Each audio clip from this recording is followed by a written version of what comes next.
ازيكم عاملين ايه؟ يا رب تكونوا بخير. النهارده هنعمل مع بعض طريقه الزبادي المعلب الجاهز زي جهينه والمراعي. زي ما احنا شايفين كده متماسكه وشكلها حلو قوي وقوامها كمان حلو جدا، وطلعت معايا ناعمه جدا وكريميه قوي قوي. بصوا من كتر ما هي ناعمه، بصوا اللمعه اللي من فوق حلوه جدا ازاي.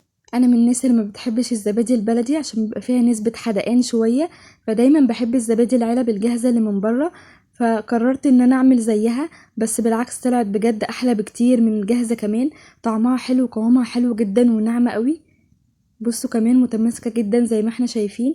لو انتي اول مره تشوفيني، دي قناتي وانا رحمه فراج. ما تنسيش تشتركي في القناه وتفعلي زر الاشعارات عشان يوصلك اي جديد بنزله. بصوا متماسكه قوي ازاي. تعالوا نشوف قوامها من جوه حلو قوي ازاي. بصوا القوام بتاعها ناعم جدا زي ما بقولكوا، وكريميه جدا جدا جدا، بجد كانت حلوه قوي. اهم حاجه كانت بالنسبه لي ان هي ما كانش فيها اي نسبه حدقان، وده هتعرفيه معايا لما تشوفي الطريقه عامله ازاي. يلا بينا نشوف المقادير. اول حاجه معايا لتر من اللبن المعلب. لازم يكون اللبن مبستر معايا، ودي نقطه مهمه جدا عشان يدينا طعم الزبادي الجاهز اللي بره. وهنا لتر اللبن بيحتاج علبه زبادي معلبه كده زي ما احنا شايفين. لو انت عايزه الطعم الجاهز يبقى لازم اللبن يكون مبستر والزبادي كمان تكون معلبه. لو انت عايزه طعم الزبادي البلدي او النتيجه بتاعتها بتجيبي لبن من السوبر ماركت عادي خالص، اللبن السايب، وكمان بتجيبي علبه زبادي بلدي. اول حاجه هندفي اللبن على النار، يدوبك بس يبقى عامل زي دمعه العين كده، تقدري تحطي ايدك فيه. هنبدا نقلبه كده زي ما احنا شايفين بالشكل ده عشان يبقى كل درجه الحراره متوزعه فيه كويس. تاني خطوه معايا بجيب طبق وبنزل فيه بعلبه الزبادي كده زي ما احنا شايفين، وهحط عليه شويه من اللبن وهنقلبهم مع بعض كويس قوي. نخلي بالنا كويس قوي ان يكون اللبن مش سخن معايا، اللبن لو سخن معايا هيموت الخميره اللي موجوده في الزبادي وهيدينا نتيجه وحشه جدا للزبادي، وهتبقى ميه معايا مش هتبقى متماسكه نهائي. هنحط هنا معلقه كمان كبيره ممسوحه من السكر. احنا عايزين درجه حراره اللبن تكون زي دمعه العين كده، تقدري تحطي ايدك فيه يكون دافي شويه. هنقلبهم كده كويس قوي يتخلطوا مع بعض، وبعدين هبتدي انزل بيهم على اللبن. هنقلبهم كويس قوي مع بعض زي ما احنا شايفين. هنقلب تقليبه حلوه جدا، وهنبدا ان احنا نصبه في الكوبايات اللي احنا هنعمل فيها الزبادي بالشكل ده. هتحضري اي صينيه موجوده عندك وهتحطي فيها كوبايات الزبادي اللي انت هتعمليها بالشكل ده. نصيحه بقى، وانت بتعملي الزبادي لازم تكون الكوبايات كلها مقاسات واحده وحجم واحد عشان لما نغطيها تبقى كلها متغطيه كويس.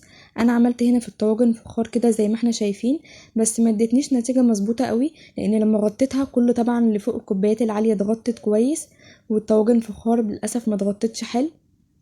تاني حاجه معايا بكون هنا غاليه ميه وسبتها ترتاح لمده 10 دقايق بعد ما غليتها، وبدات ان انا احطها هنا لحد لما توصل لربع الكوبايه معايا، وبعدين هنبدا نغطيه بالاسترتش رول. بصوا هنا كل الكوبايات الكبيره اللي اتغطت من فوق. الطواجن الفخار طبعا ما ضغطتش كويس عشان الكوبايات عاليه عن الطواجن الفخار.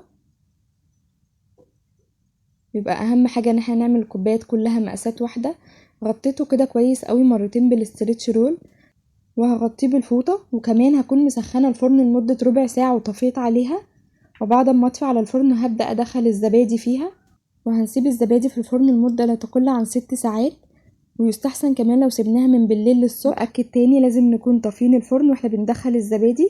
وحاجه مهمه جدا، ما ينفعش نحرك الزبادي طول فتره التخمير، لو اتحركت من مكانها هتدينا نتيجه زي الميه كده. وده هنا شكل الزبادي بعد ما سبتها 6 ساعات زي ما قلنا بمكان دافئ. وكمان حطيتها في التلاجة من بالليل للصبح، ادتني النتيجة الحلوة قوي دي. بصوا بجد اللمعة من فوق حلوة جدا ازاي. اللمعة دي سببها ان الزبادي كريمية قوي وناعمة جدا، وقوامها حلو جدا ومتماسك كده زي ما احنا شايفين. اهم حاجة معايا بجد ان بقولكم ان هي ما طلعتش حادقة خالص، طلعت طعمها حلو. انا عندي مكنة الزبادي ولما بعمل فيها الزبادي كانت بتطلع معايا حادقة جدا، ما كانتش بتعجبني خالص، وده سببه ان كنت بشتري اللبن السايب وكمان علبة الزبادي اللي هي البلدي. لما جربت في اللبن المبستر والعلب الزبادي الجاهزة، لا بجد النتيجة حلوة جدا، طعمها حلو والقوام بتاعها حلو قوي، وكمان النتيجة احلى بكتير من الزبادي الجاهزة.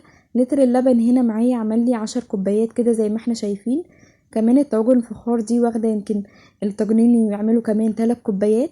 بصوا بقى القوام بتاعها بجد حلو قوي ازاي.